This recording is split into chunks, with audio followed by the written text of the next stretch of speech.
প্রযুক্তির একদিক দিয়ে যেমন দ্রুত বিকাশ ঘটছে, ঠিক তেমনিভাবে নানামুখী কর্মসংস্থান তৈরি হচ্ছে।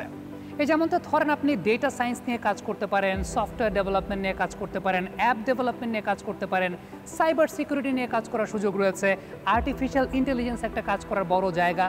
সব কিছু মিলিয়ে এই সেক্টরগুলোতে কাজ করতে হলে আপনাকে কিন্তু স্কিল ডেভেলপ করতে হবে। তার মানে প্রযুক্তির আগমনের সঙ্গে সঙ্গে আমরা মাল্টিপল কর্মসংস্থানের ব্যবস্থাও দেখতে পাচ্ছি।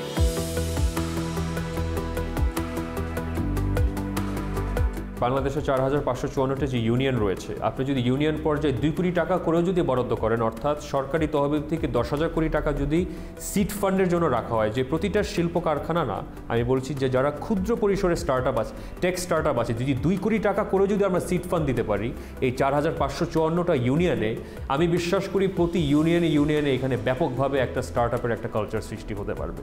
কিন্তু একটা স্টার্টআপের আইডিয়া যত ভালোই হোক না কেন, যদি সেই স্টার্টআপ বিনিয়োগের ক্ষেত্রে অপর্যাপ্ততা থাকে, তাহলে সেই স্টার্টআপ কোনোদিন এখানে সাফল্য অর্জন করতে পারবে না।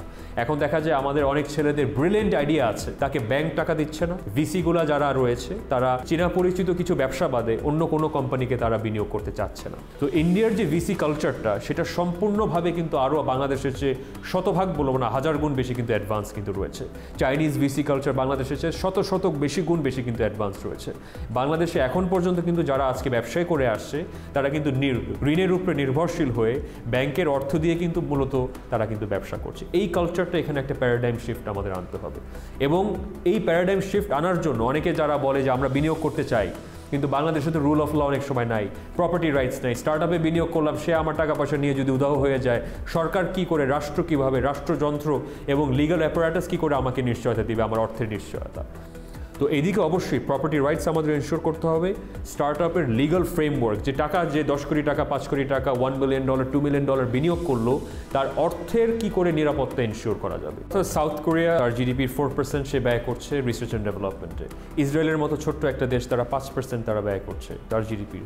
তুলনামূলকভাবে চায়না করছে প্রায় 3%, বাংলাদেশ করছে মাত্র 0.3%। তো দেখতে পারা যায় এখানে স্পষ্টভাবে তাদের 10 ভাগের 1 ভাগও কিন্তু আমরা R&Dতে আমরা বিনিয়োগ করতে পারছি না। তার ফলশ্রুতিতে কি হলো, যেই দক্ষতা, যেই প্রশিক্ষণ আমাদের তরুণ প্রজন্মকে দেওয়া প্রয়োজন ছিল, সেটা আসলে আমরা বিশ্ববিদ্যালয়ের মাধ্যমে কিন্তু আমরা দিতে পারছি না। এমন একটা বাস্তবতা, বিশেষ করে যখন আমরা দেখতে পাচ্ছি যে আমাদের এক্সপোর্ট খাতের বহুমুখীকরণের অপরিহার্যতা, বিকেন্দ্রীকরণের অপরিহার্যতা, ফ্রিল্যান্সিংয়ের অপরিহার্যতা, যেহেতু আমাদের আজকে বর্তমানে একটা ডুয়াল ক্রাইসিস বাংলাদেশে বিরাজ করছে। একটা হচ্ছে ইনফ্লেশনারি ক্রাইসিস, আর একটা হচ্ছে আমাদের ডলার রিজার্ভ ক্রাইসিস। এরকম একটা অবস্থা থেকে যদি আমাদের এক্সপোর্টের অর্থাৎ রপ্তানি যদি বহুমুখীকরণ আমরা না করতে পারি, আগামী দিনে যে গার্মেন্টস সেক্টরটাকে যে শিথিল থাকবে, সেটার কিন্তু কোনো গ্যারান্টি নেই। আপনি দেখতে পারবেন আমেরিকাতে কিন্তু বর্তমানে একটা রিসেশনের এনভায়রনমেন্ট কিন্তু আজকে বিরাজ করছে। আমেরিকাতে যদি রিসেশন হয়, বাংলাদেশের অর্ডারগুলো কিন্তু কমে যাবে। বাংলাদেশের অর্ডার কমে গেলে কিন্তু আমাদের ব্যাপকভাবে কিন্তু আমাদের রিজার্ভের উপরে একটা চাপ পড়ে যাবে।